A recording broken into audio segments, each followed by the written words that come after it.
My name is Madison Brooks. I am 40 years old, and I live in a quiet suburban neighborhood in the United States.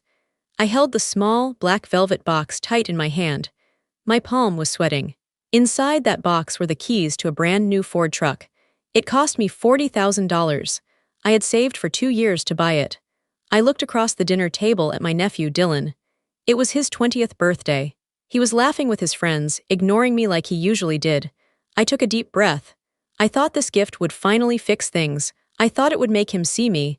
I stood up and handed him the box. The room went quiet. He opened it and saw the silver keys glinting under the lights. His eyes went wide for a second, but he didn't say thank you. He didn't come to hug me. Instead, he slowly raised his beer bottle high in the air. He looked right at me with a cold, cruel smirk, then he announced it to the whole table. "My idiot aunt thinks she can buy respect." My sister laughed. My brother-in-law laughed. The whole room erupted in laughter. They weren't laughing with me. They were laughing at me. In that moment, the love I had held for them didn't break. It just turned off. But before I tell you how everything flipped, like and subscribe, drop a comment. Where are you watching from? My name is Madison Brooks. I am 40 years old. I have a good job. I have a clean house. I pay my bills on time. I have always done what I was supposed to do, but sitting in that restaurant, I felt very small. We were at a steakhouse downtown. It was expensive. The lights were dim. The tablecloths were white and crisp. The smell of grilled meat and expensive wine filled the air. It was Dylan's 20th birthday. I was paying for the dinner. That was my role. I was the provider. I was the aunt who showed up with the checkbook. My sister, Marlene, sat across from me. She looked tired. She always looked tired. She was drinking a glass of Chardonnay. Next to her was her husband, Greg. Greg was looking at his phone. He barely looked at me when I walked in. That was normal. And then there was Dylan. He sat at the head of the table. He looked handsome. He had Marlene's eyes and Greg's jawline. He was wearing a shirt I had bought him for Christmas. He looked like a man, but he didn't act like one. He was laughing loudly at a joke his friend made. He didn't look at me. I touched the velvet box in my pocket again. It was square and hard. It felt heavy. Inside were the keys to a Ford F-150. It was black. It had leather seats. It had a powerful engine. It was parked outside, around the corner. I had told the valet to keep it ready. I had spent 2 years saving for this truck. I didn't go on vacation. I didn't buy new clothes. I drove my old sedan that rattled when I went over 60 miles an hour. I did all of this for Dylan. Why? Because I wanted him to respect me. It sounds sad when I say it out loud, but it is the truth. I wanted to buy my way into his heart. I thought if I gave him something big, something huge, he would finally stop seeing me as a joke. He would see me as his aunt who loved him. The waiter cleared the plates. The conversation was loud. Dylan was telling a story about his college classes. He was failing 2 of them. He laughed about it. "The professor is a total loser," Dylan said. "He actually expects me to read the book." Greg laughed. "Good luck with that, son." Marlene smiled. She didn't correct him. She never corrected him. I cleared my throat. My heart was beating fast. It was thumping against my ribs. "Dylan," I said. He didn't hear me. He was busy pouring more beer into his glass. "Dylan," I said a little louder. He turned his head slowly. He looked annoyed. "What, Aunt Maddie?" He hated calling me Madison. He called me Maddie because he knew I didn't like it. It made me sound like a child. "I have something for you," I said. I tried to keep my voice steady. I tried to sound confident. "Happy birthday." I pulled the black velvet box out of my pocket. I placed it on the white tablecloth. It looked very dark against the white fabric. The table went quiet. Dylan's friends stopped talking. Marlene put down her wine glass. Greg finally looked up from his phone. Dylan reached out. His hand was large. He picked up the box. He shook it a little. "What is it?" he asked. "Jewelry. Did you get me a necklace, Maddie?" His friend snickered. "Just open it," I said. He popped the lid open. The light from the chandelier hit the silver keys. They shined. There was a Ford logo on the keychain. Dylan froze. He stared at the keys. For 1 second, just 1 second, I saw shock on his face. I saw the little boy he used to be. The little boy I used to babysit. The boy I used to read stories to. "Is this real?" he asked. "It's parked outside," I said. I smiled. I felt a rush of hope. "It's a brand new F-150. It's all yours." "I paid for the insurance for the first year too," Marlene gasped. "Madison, you didn't." "I did," I said. "I wanted to help him get a fresh start, for his jobs, for school." I waited. I waited for the smile. I waited for him to jump up. I waited for the hug. I imagined him coming around the table and squeezing me tight. I imagined him saying, "Thank you, Aunt Madison. You are the best." But he didn't move. The shock on his face faded. It was replaced by something else, a smirk, a cold, ugly smirk.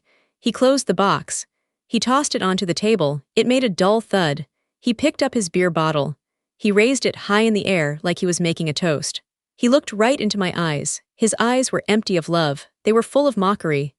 "To my Aunt Madison," he announced. His voice was loud. Everyone in the restaurant could hear him. "My idiot aunt thinks she can buy respect."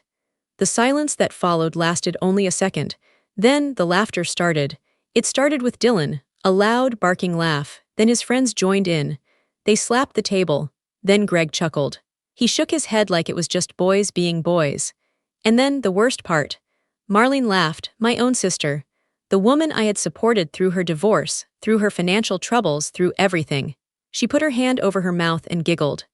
"Oh, Dylan," she said, "you are terrible." She didn't say stop, she didn't say that is cruel. She said you are terrible in a way that meant you are funny. I sat there. I felt frozen. My hands were in my lap. I dug my fingernails into my palms. It hurt, but the pain in my chest was worse. They were laughing at me. I had just given him a $40,000 gift, and he called me an idiot, and they laughed. Suddenly, the past 20 years came rushing back to me. This wasn't new. This wasn't a mistake. This was how it always was. I remembered the Christmas dinner 3 years ago. I was single. I had been single for a long time. I focused on my career. I was an accountant. I was good at my job. I made good money. But to them, I was just a sad, lonely woman. At that Christmas dinner, Dylan had made a joke. "Aunt Maddie is married to her spreadsheets," he had said. "She probably cuddles with a calculator at night." The whole family had laughed then, too. "It's just a joke, Madison," Marlene had said when she saw my face. "Don't be so sensitive. He's just teasing." I remembered the time I brought a date to a barbecue. His name was Mark. He was a nice man. He was quiet. Dylan was 17 then. He spent the whole afternoon making fun of Mark's shoes. He made fun of the way Mark ate his corn. Mark never called me back. "He was too sensitive," Marlene had said. "If he can't take a joke from a teenager, he isn't man enough for you." They always blamed me. If I was hurt, I was too sensitive. If I got angry, I was crazy. If I cried, I was dramatic. Dylan was the golden boy. He could do no wrong. When he failed his driving test the first time, it was the instructor's fault. Marlene said the man was biased. When he got caught drinking at school, it was his friend's fault. Marlene said they pressured him. When he lost his first job for being late, it was the boss's fault. Marlene said the boss was a tyrant. He was never responsible, he was never held accountable, and I was always the punchline. I looked at him now. He was 20 years old. He was an adult. He wasn't a child anymore. There were no excuses left. He was still holding the beer. He was grinning at his friends. He looked proud of himself. He thought he had won. He thought he had taken my gift and humiliated me at the same time. He thought he was powerful. He looked at the keys on the table. "Thanks for the wheels, though," he said, not looking at me. "I'm gonna look sick in that truck." "Yeah, you will," his friend said. "We can take it to the lake this weekend." "Totally," Dylan said. "We are going to trash that thing." He laughed again. "Trash it, it's free, right?" My heart stopped beating fast. It slowed down. It went very cold. I looked at Marlene. She was wiping tears of laughter from her eyes. She caught my eye. She saw that I wasn't laughing. "Oh, come on, Madison," she said. Her voice was dismissive. "Don't look like that. He's just happy. He loves the truck. He's just being Dylan." He's just being Dylan. That was the sentence that had ruined him. That was the sentence that had ruined our relationship. I looked at the food on my plate. I had ordered the salmon. I hadn't taken a single bite. I looked at the wine in my glass. I hadn't taken a sip. I realized something then. I was the one who taught them how to treat me. I had allowed this. I had laughed along in the past because I wanted to belong. I had accepted their apologies when they weren't real. I had kept giving them gifts, money, and time, hoping they would value me. But you cannot buy respect. Dylan was right about that. You cannot buy respect from people who enjoy hurting you. The waiter came back to the table. "Is everything okay here?" he asked. He looked confused by the laughter and my stone-cold face. "Everything is great," Dylan said. "My aunt just told a really funny joke." He pointed at me with his beer bottle. "She's a comedian." I looked at the waiter. I didn't smile. "Check, please," Greg said. "Oh no," Marlene said. Madison is getting this, right, Madison? It's her treat. She smiled at me. It was a greedy smile. She expected me to pay for the $300 dinner where they mocked me. She expected me to pay for the privilege of being insulted. I looked at the check folder the waiter placed on the table. It sat next to the velvet box. I looked at my hands. They were steady now. The shaking had stopped. I thought about the truck parked outside. It smelled like new car. It had 0 miles on it. I had imagined Dylan driving it to job interviews. I had imagined him picking up a date. I had imagined him helping Marlene with groceries. I had built a fantasy in my head. A fantasy where my family was kind. A fantasy where my generosity was appreciated. But reality was sitting right in front of me. Reality was a 20-year-old boy with a smirk drinking beer and calling me an idiot. I took a deep breath. The air in the restaurant felt thin. I stood up. My chair scraped against the floor. It was a loud sound. Marlene looked up. "Where are you going?" "The bathroom." I didn't answer. I reached for my purse. I put the strap over my shoulder. "Madison?" Marlene asked. Her voice changed. It wasn't laughing anymore. It was confused. I looked at Dylan. He was still smiling, but the smile was faltering a little. He looked at me standing there. "What's up, Maddie?" he asked. "You leaving?" I didn't say a word. I didn't scream. I didn't cry. I didn't flip the table. I simply turned my back on them. "Madison," Marlene called out. "Wait, the bill." I kept walking. I walked past the other tables. I walked past the happy families celebrating birthdays. I walked past the couples holding hands. I heard Marlene's voice rising. "Madison, you can't just leave. We ordered dessert." I reached the heavy wooden doors of the restaurant. I pushed them open. The night air hit my face. It was cool. It was crisp. It felt like freedom.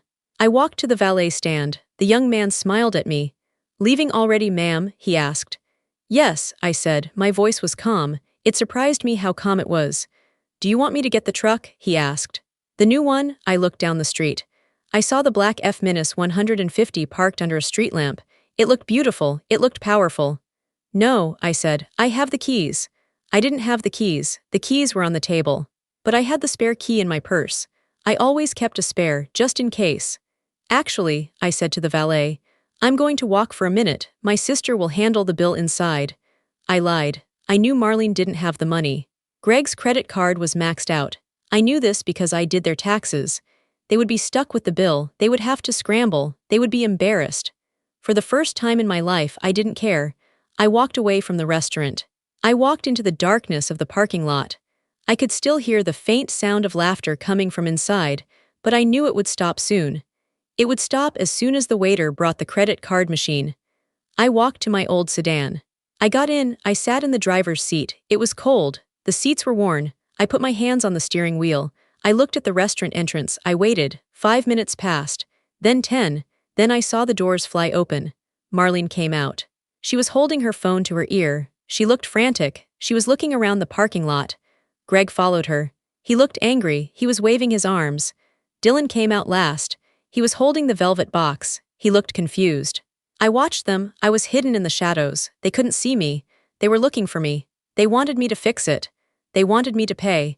They wanted me to apologize for ruining the night.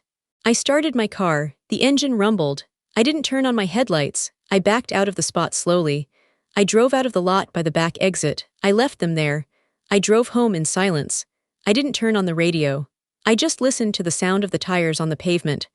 My phone started to buzz. It was in my purse on the passenger seat. Buzz, buzz, buzz. It was Marlene. Then Greg. Then Dylan. I didn't look at it. I got to my house. It was a small house, but it was mine. I had paid for it myself. It was quiet. I walked into my kitchen. I poured myself a glass of water. I stood by the window and looked out at my backyard. The phone was still buzzing in my purse. I felt something strange. I checked myself. Was I sad? No. Was I crying? No. I touched my face. My cheeks were dry. Usually, after a family dinner, I would be crying. I would be wondering what I did wrong. I would be planning how to apologize. But tonight, I felt nothing. It was a cold, hard feeling. It was like a switch had been flipped. I had spent 40 years trying to be good. I had spent 40 years trying to be loved. And tonight, I realized it was a waste of time. They didn't love me. They loved what I gave them. They loved that I was a punching bag. They loved that I was an ATM. I took a sip of water. It was cool and refreshing. I looked at the clock on the stove. It was 10 p.m. They would be home soon. Dylan would be driving the truck. He would be showing it off to his neighbors.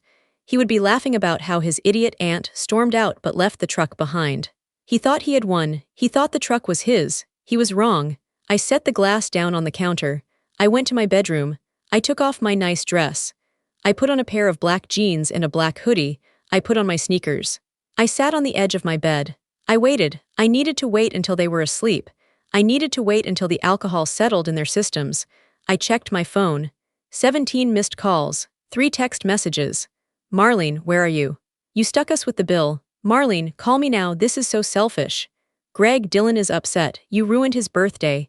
I stared at the messages. I ruined his birthday. I laughed. It was a short, dry sound. I looked at the time. 11:30 p.m. Not yet. I lay down on the bed and stared at the ceiling. I replayed the dinner in my mind. My idiot aunt thinks she can buy respect. The words echoed in my head. No, Dylan, I thought, you can't buy respect. But you can definitely lose it. And he had lost it. He had lost me. At 2:45 a.m. I sat up. The house was silent. The neighborhood was silent. I grabbed my keys, not my car keys. The spare key to the F-150. I walked out to my car. I drove quietly through the empty streets. Marlene and Greg lived 5 miles away. It was a nice neighborhood. I had helped them with the down payment on their house 10 years ago.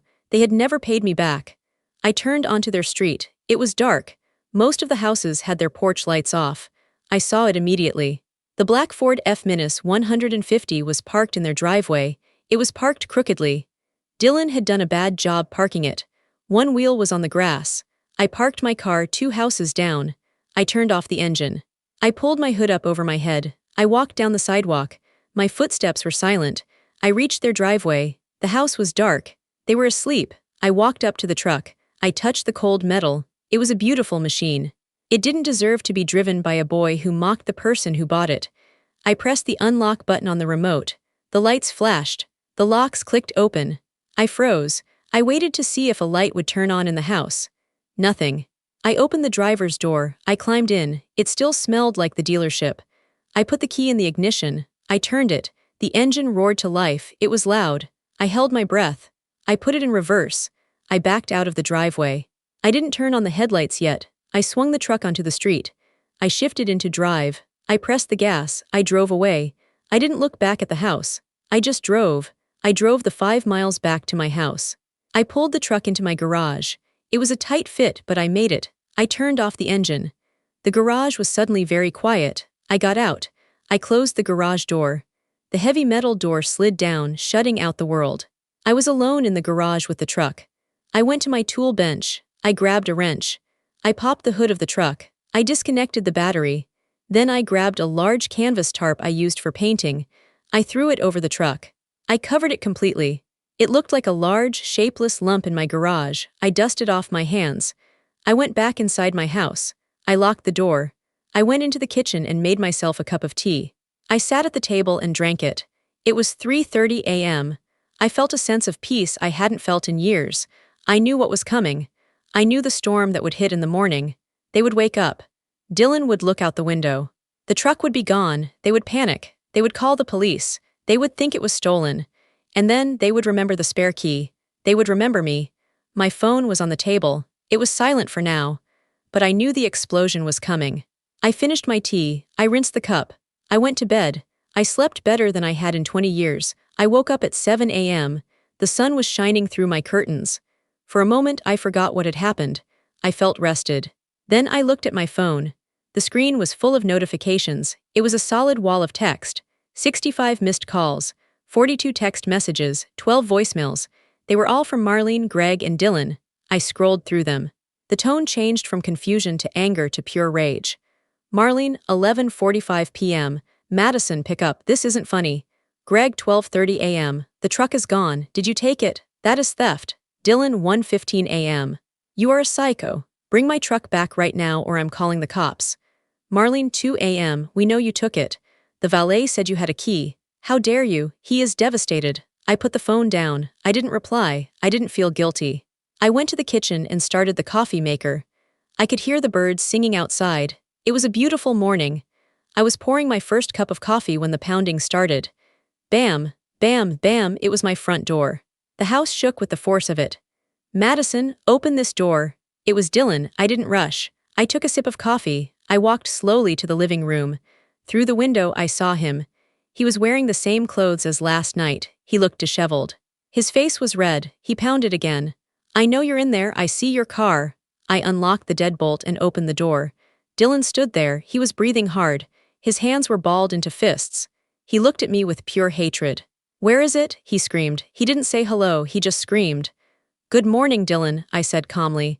Don't give me that, he spat. Where is my truck? I know you took it. You stole my property. I leaned against the doorframe.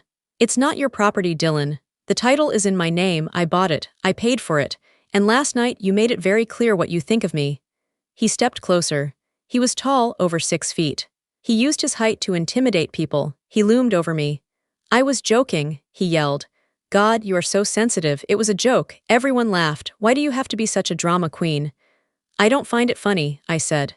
And I don't give $40,000 gifts to people who call me an idiot. His face twisted. You are an idiot. You're a sad, lonely old woman who thinks she can buy people because she has no life. No one likes you, Madison. Mom tolerates you because you pay for things. Dad thinks you're weird, and I think you're pathetic. The words hit me like stones. They were the things I had always feared they thought. Now he was saying them out loud. Give me the keys, he demanded. He held out his hand. Now, no, I said. He grabbed my arm. His grip was tight. It hurt. I said, give me the keys, he shouted. He shook me. I looked at his hand on my arm. Then I looked at his eyes. There was no love there. There was only entitlement. He thought he could hurt me and I would just take it. He thought I was weak. I wasn't weak anymore. I pulled my arm back. I didn't pull away in fear. I pulled back to wind up. I slapped him. It was a hard slap. My palm connected with his cheek with a loud crack. He stumbled back. He let go of my arm. He touched his face, looking at me in total shock. His mouth hung open. I had never hit him. I had never hit anyone. Get off my porch, I said. My voice was low, it was steady. And do not ever touch me again. You hit me, he stammered. He looked like a child suddenly. I am done, Dylan, I said. I am done paying. I am done listening. I am done being the punching bag. The truck is mine. You aren't getting it. Now leave, or I will call the police and tell them you assaulted me. He stared at me for a long moment. He was trying to find the old Madison, the one who would apologize, the one who would cry. He didn't find her. You're crazy, he muttered. He backed down the steps. You're actually crazy. Goodbye, Dylan, I said. I closed the door in his face. I locked the deadbolt. My hand was stinging. My heart was racing, but I didn't cry. I went back to the kitchen and finished my coffee. 2 hours later, the phone rang again. It was Marlene. I almost didn't answer. But then I thought, no, I will face this. I am not hiding. I picked up. Hello, Marlene. He crashed, Marlene said. Her voice wasn't angry. It was shaking. It was small. My stomach dropped. What, Dylan, she sobbed. He crashed my car. He's at the hospital. Is he okay? I asked. I felt a flicker of worry. He was still my nephew. He's fine, she said. Bruises, a sprained wrist, but the car. Madison, my car is gone. It's totaled. What happened? He was so angry when he left your house, Marlene said. She was crying harder now. He came home screaming. He took my keys off the counter. I tried to stop him, but he just pushed past me. He said he was going to go for a drive to cool off. He was driving so fast. He ran a red light at the intersection by the mall. He T-boned a delivery van. I closed my eyes. Is the other driver okay? Yes, thank God, she said. But the police are there. They gave Dylan a ticket, reckless driving, and my insurance might not cover it because he's not on the policy for my car. She took a ragged breath. Madison, I don't know what to do. I have no car. Greg is at work. Dylan is sitting in the emergency room screaming at the nurses. Can you come? Please, we need you. The old me would have grabbed my purse. The old me would have rushed to the hospital. The old me would have offered to pay for a rental car for Marlene. The old me would have paid Dylan's ticket. No, I said, silence on the other end. What? I'm not coming, Marlene, I said. But he's hurt. I'm stranded. You have a husband, I said. Call Greg, call a taxi, but do not call me to fix this. How can you be so cold? She whispered. He's your nephew. He is an adult who stole your car and crashed it because he was having a tantrum, I said. And last night you laughed when he spit in my face. You laughed, Marlene. I didn't mean it like that, she stammered. You did, I said. And now you are dealing with the consequences of raising a son who thinks the world owes him everything. I am not coming. I hung up the phone. I sat on my couch. The house was quiet. I felt a strange mixture of grief and relief. I was grieving the family I wished I had, but I was relieved to be free of the family I actually had. That evening, Marlene came to my door. She didn't have a car, so she must have taken an Uber. She looked 10 years older than she had the night before. Her eyes were swollen. Her shoulders were slumped. I let her in. We sat at the kitchen table. "He's home," she said quietly. "Greg picked us up. Dylan is in his room. He's blaming the other driver. He's blaming the wet road. He's blaming you." "Of course he is," I said. "He said if you hadn't stolen his truck, he wouldn't have been driving my car," Marlene said. She looked at me with sad eyes. "He really believes that." "Do you believe it?" I asked. Marlene looked down at her hands. She twisted her wedding ring. "I don't know, Marlene," I said sharply. "He ran a red light."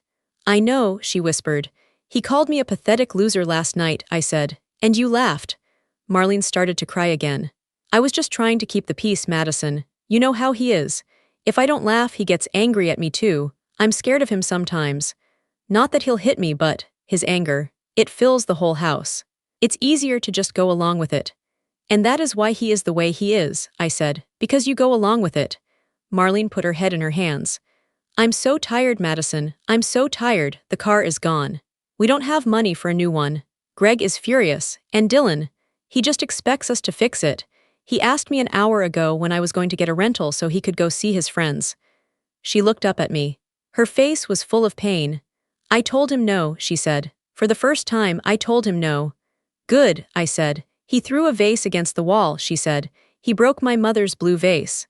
I reached across the table and touched her hand. "He needs to learn, Marlene, and you need to stop protecting him." "I think he needs to leave," she said. Her voice trembled. "I don't think he can stay in the house right now. Greg wants to kick him out." I think I agree." She looked at me hopefully. "Can he stay here, just for a few days, until he calms down?" I pulled my hand back. "Absolutely not. Please, Madison, he respects you deep down." "He hates me," I said. "And I don't feel safe around him. He grabbed me this morning. He was physically aggressive. I will not have him in my home." Marlene looked shocked. "He grabbed you?" "Yes." Marlene slumped back in her chair. "Oh God. What have we done?" "You didn't do it alone," I said, "but you have to stop it now." She nodded slowly. You're right," she stood up. "I should go, Greg is waiting for me." She walked to the door. She paused and looked back. "I'm sorry, Madison, about the dinner. You didn't deserve that." "No," I said, "I didn't." "Dylan didn't stay at home. Greg kicked him out that night. He didn't come to me. He knew that bridge was burned. Instead, he went to Aunt Valerie. Valerie was our father's younger sister. She lived in a bungalow on the other side of town. She was the cool aunt. She burned sage to clear negative energy. She collected crystals. She believed that rules were oppressive constructs. She had always told Dylan that he was a free spirit who shouldn't be tied down by conventional expectations. She was the enabler's enabler. For 3 days, it was quiet. I went to work. I came home. I worked in my garden. I didn't hear from anyone. I kept the truck in the garage, covered by the tarp. I had disconnected the battery just to be safe. I figured Dylan was too busy sulking at Valerie's to bother me. I was wrong. On the 4th day my phone rang. It was Valerie. "Madison," her voice was tight. It was high-pitched, bordering on hysteria. "Hi, Valerie," I said. "You have to come get him," she said. "You have to come get Dylan." "I'm not coming," I said. "What happened? I thought you guys were vibing." "He's a monster," Valerie cried. "He is an absolute monster." I tried to be nice. I made him organic meals. I gave him the guest room. I told him he could heal his trauma here. "And he refuses to help," she shouted. I asked him to take out the trash, and he laughed at me. He called my crystals stupid rocks. He eats all my food and leaves the wrappers on the floor. And last night, she paused, taking a ragged breath. "Last night I told him to turn down the TV because I had a migraine. He screamed at me. He called me he used a word I won't repeat. He said I was his servant. He said I was lucky he was even staying in my dump of a house." "Welcome to the club, Valerie," I said dryly. "I can't handle him," she wept. "He scares me. I told him to leave, but he won't go. He's sitting on my couch watching football and eating my chips. He says he's not going anywhere until he gets a car." "Call the police," I said. "I can't call the police on family," she gasped. "Then live with it," I said. "Those are your choices, evict him or serve him." "Madison, please, you're the sensible one, you have authority." "No," I said. I'm the idiot aunt, remember? I have no authority.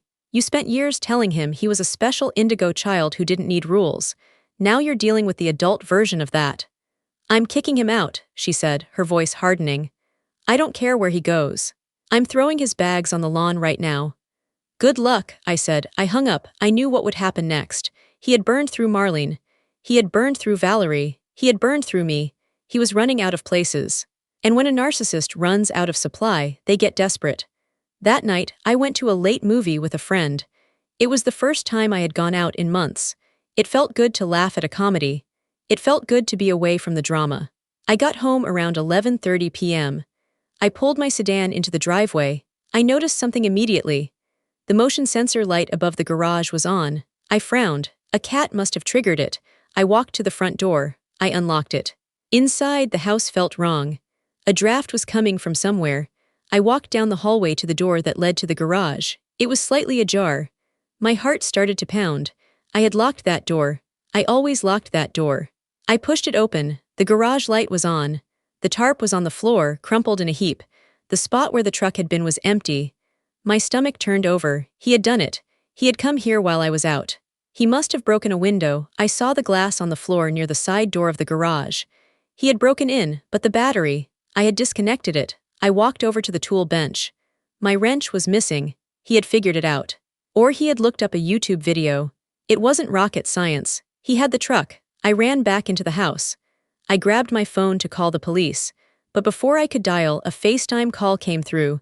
It was Dylan. I answered it. His face filled the screen. It was dark, but I could see the dashboard lights. The blue glow of the instrument panel illuminated his face. He was grinning. A wild, manic grin. Guess who got his wheels back? He shouted. The wind was rushing. The windows were down. Dylan, stop the truck, I said. You are stealing. I am calling the police. Call them, he laughed.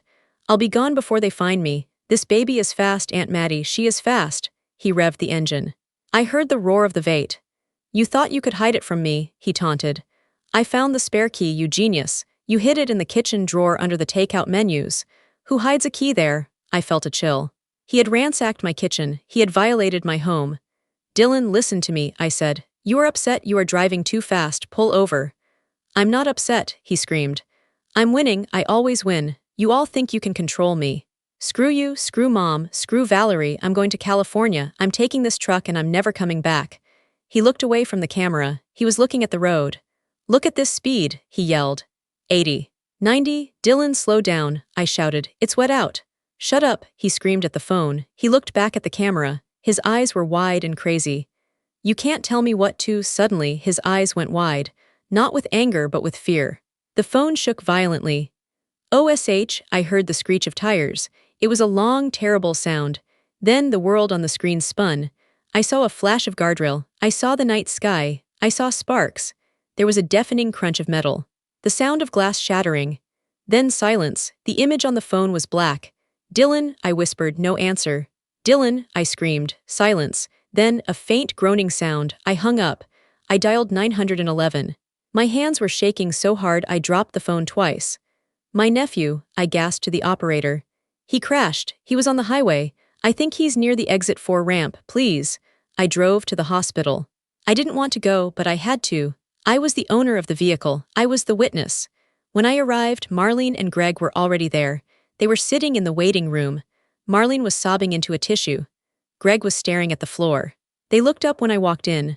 Marlene didn't hug me. She just looked at me with dull, empty eyes. He's alive, Greg said. His voice was flat. Broken leg, broken ribs, concussion, but he's alive. The truck? I asked. Greg let out a short, humorless laugh.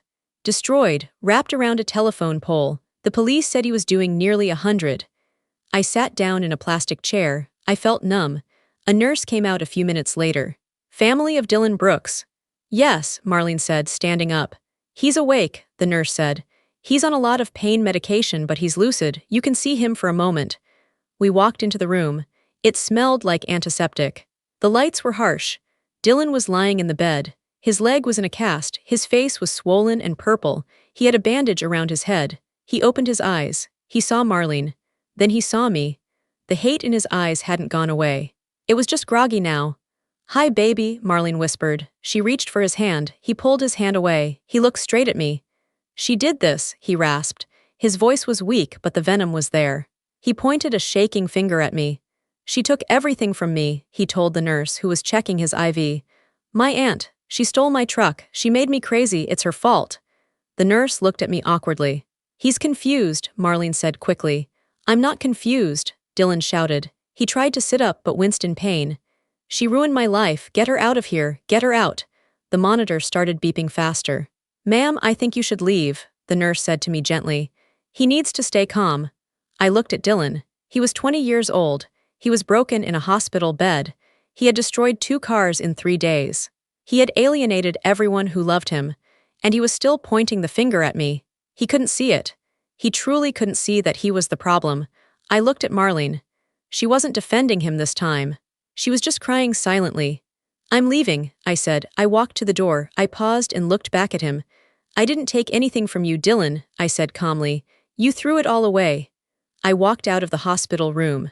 I walked out of the hospital. I stepped into the cool night air. I didn't have a truck anymore. I didn't have a nephew anymore, not really. But for the first time in my life, I felt completely free. The weeks after the crash were a blur of paperwork and silence. My beautiful truck was gone. It was a total loss. The insurance company called me every day. The police called me. They asked if I wanted to press charges for theft. Technically, he had stolen it. He broke into my house. He took the key. He drove it without permission. I could have sent him to jail. I sat with the phone in my hand for a long time. I thought about him in that hospital bed. I thought about the hate in his eyes. No, I told the officer. I won't press charges, but I want a restraining order. It was the hardest thing I ever did, but I had to do it. I had to draw a line in the sand that was so deep he couldn't cross it. Dylan was discharged from the hospital 3 days later. He was on crutches. He had a cast on his leg and a brace on his neck. He called Marlene to pick him up. She didn't go. She told me about it later. She sat in her living room, staring at the phone while it rang. It rang and rang. I wanted to pick it up, she told me. My hand was shaking. I wanted to go get him and bring him home and make him soup. That's what I've always done. Why didn't you? I asked. Because I remembered his face, she said. I remembered him screaming at the nurse. I remembered him blaming you. And I realized, if I bring him home now, he will never change. He will kill someone next time, or himself. So Dylan took a taxi from the hospital. He didn't have anywhere to go. He went to his best friend, Kyle's house.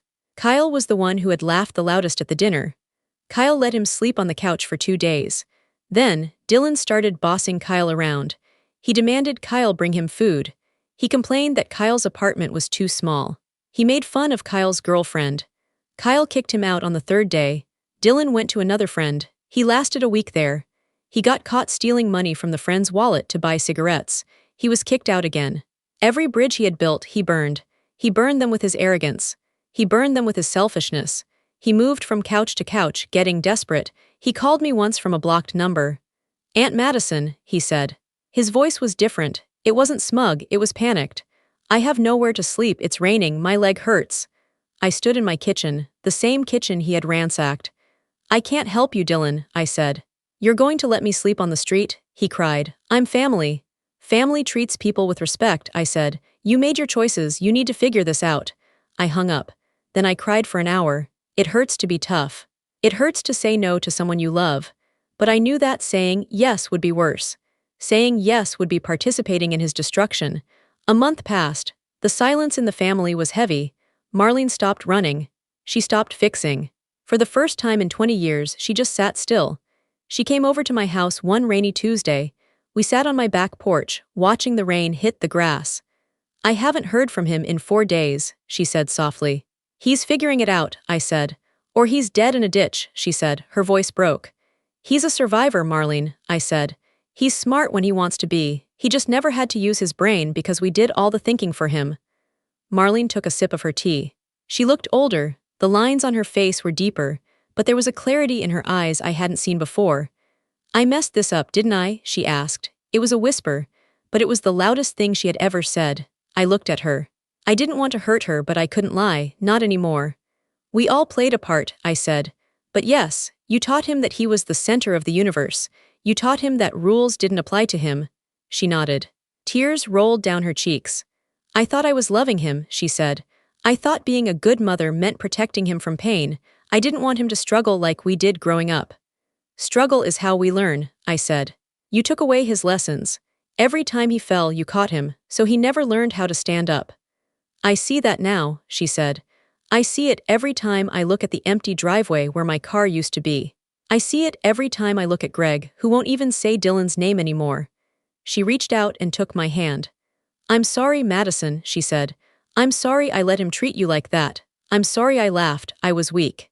I was afraid of his temper, so I sacrificed you to keep him happy. I know, I said. I promise you, she said, squeezing my hand. It stops. If he comes back, it will be different. I won't be that mother anymore. I believe you, I said, and for the first time I actually did. 6 months went by, I healed, I really healed, I focused on my work. I started painting again, something I hadn't done since college. I bought a used car, a sensible SUV. It wasn't as fancy as the truck, but it was mine, and no one mocked it. We heard rumors about Dylan. He was working at a warehouse on the edge of town. It was hard, physical labor. He was living in a small studio apartment above a garage. He wasn't on social media. He wasn't partying. We didn't reach out. We waited. Then, on a Sunday afternoon in October, he showed up. I was raking leaves in my front yard. Marlene was there, helping me. We were bagging the leaves and talking about recipes for Thanksgiving. A car pulled up. It was an old, beat-up Honda. It had rust on the bumper and a dent in the door. The driver's door opened. Dylan stepped out. I stopped raking.